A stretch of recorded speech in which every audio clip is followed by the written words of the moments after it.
Okay, it's noontime. So far, I still don't see anyone log in yet, but it's okay. This week is week 4, and week 4 we are on functional programming paradigm. So in the introduction, we talk about we have 3 major programming paradigm: functional programming paradigm, and structure programming,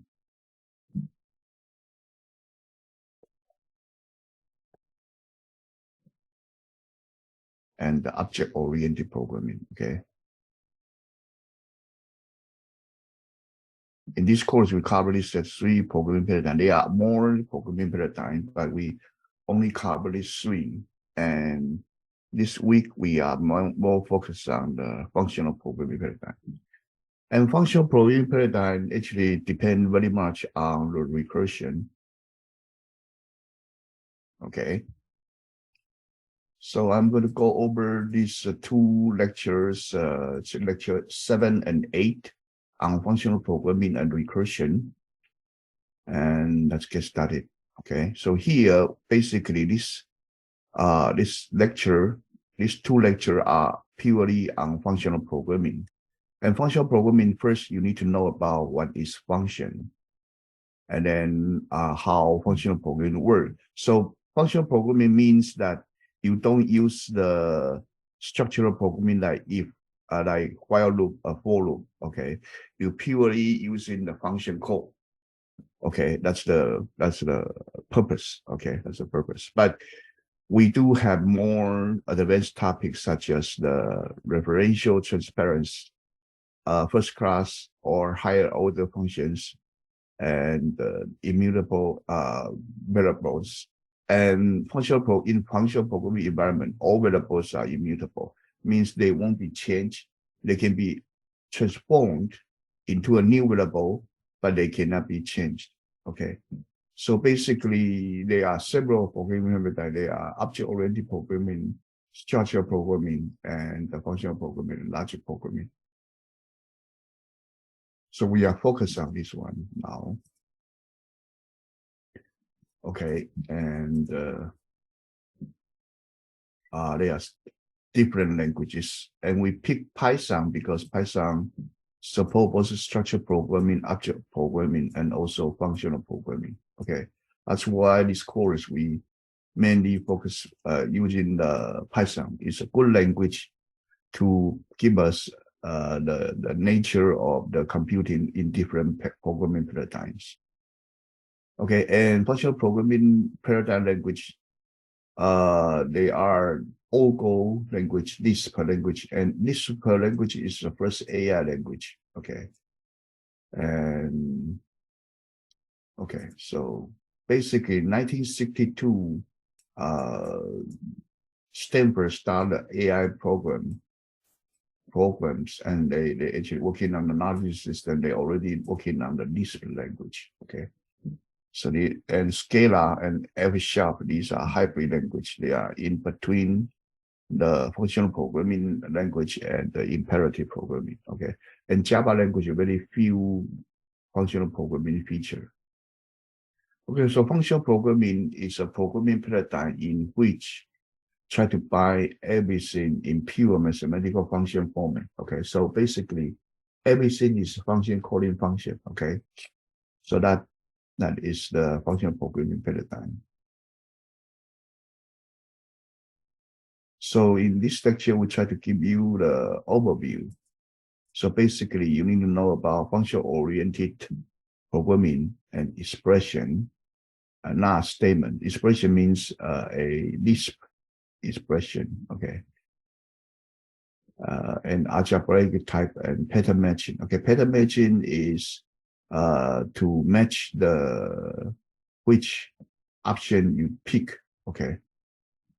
Okay, so here are the terminology you need to know in functional programming: immutable data, first-class functions, recursion, tail optimization, map reducing, popularity currying. These are different techniques, and you must know them.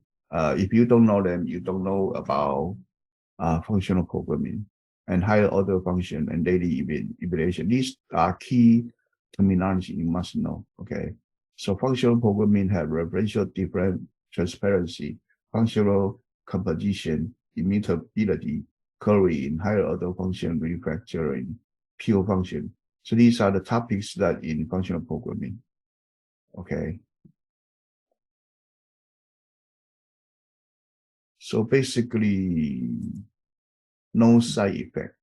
No side effect. Let's look at the right-hand side. You do have at A, B, and it's a function A plus B. So this is a Python function. So there's no side effect.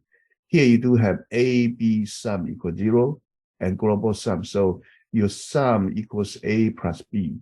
A sum outside variable sum got updated. Okay. And is there a return? No, there's no return. So basically there's a side effect. Okay. Changing the sum. Okay, and here we do have imperative programming. We have 0, 1, 2, 3. And if you use the mapping function, you map the lambda function, okay, to y, okay, map the function to y. So every y late number, say 0, being used to generate y square. Okay, so you print square, and you will get the every numbers in the y's square.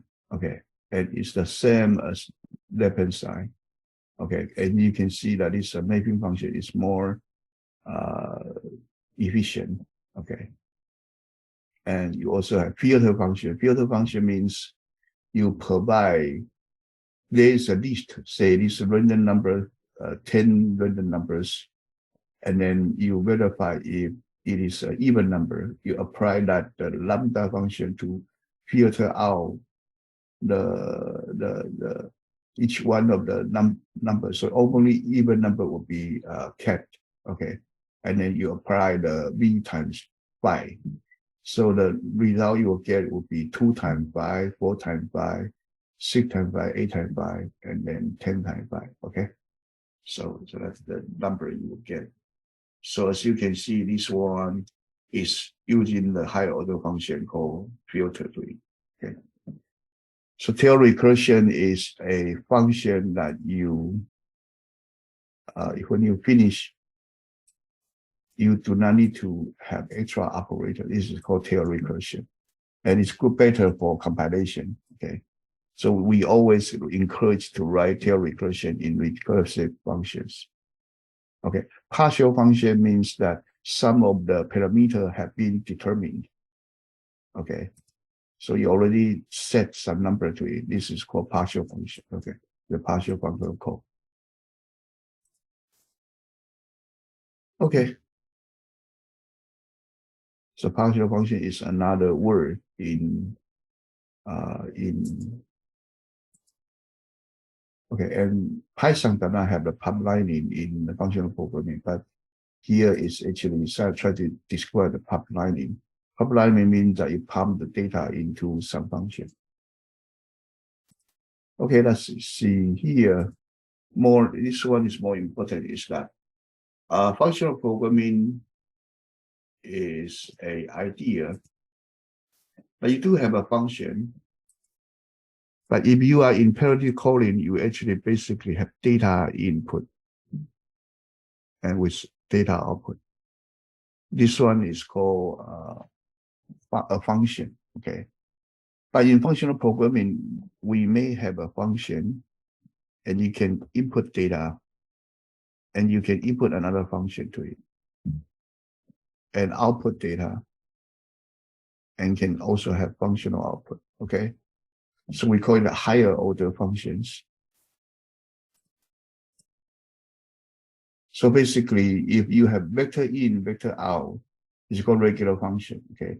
If you have vector in, vector function out, so you use the parameter to create a new function, that's called function factory, okay? If you have function in, you have vector out, okay?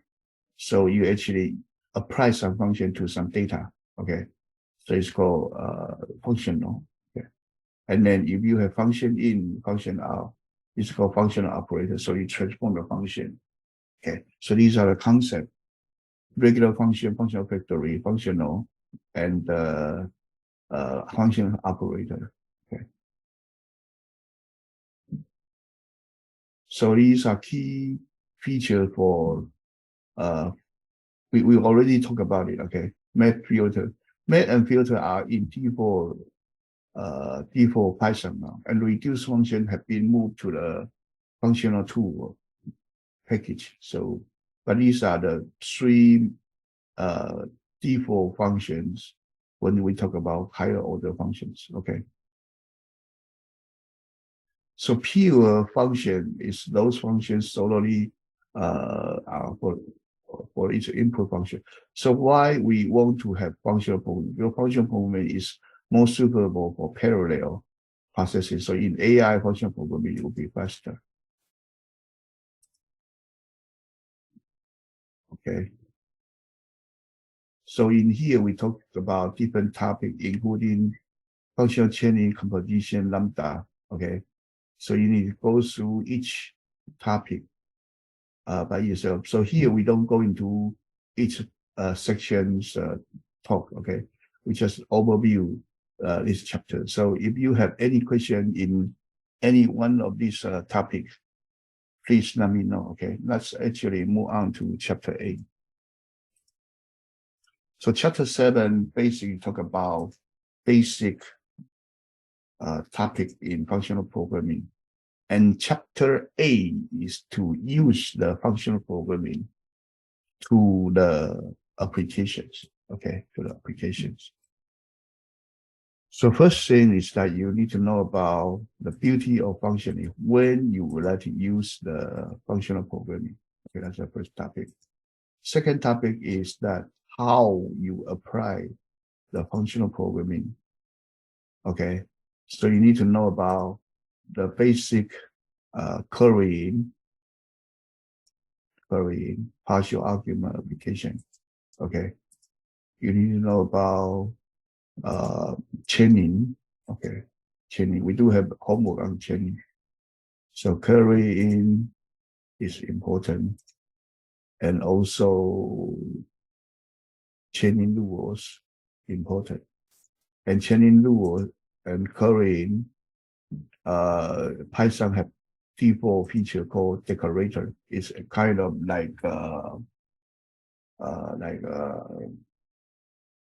it actually applying function to it. It actually is just like the query. Okay, so decorator is a default way to do querying. And then all of the functions are actually recursive functions. So we do have talked about recursive function in the 003 lectures, sessions lecture. So I will attach to the email for you if you are interested in knowing about how to write recursive function. And finish these, we will talk about tree and applying the recursion on tree. And these are important for us because eventually we need to work in on the evaluation tree of the syntax. Okay, we will need to do that. This is our main topic for programming language. So that's why we talk about recursion and tree. And eventually we need to talk about these different topics. So this whole thing is talking about how to evaluate a tree. Okay, evaluate a tree. And we do have homework on the evaluation of the tree. Okay. So basically, these are the overview of the lecture 7 and 8. And because nobody showed up, so I don't go over the question and answer session. And let me know if you have any question. But I will post both lecture 7 and 8's recording that we had in this year's spring session 003 on lecture 7 and 8. Okay, thank you. Bye now.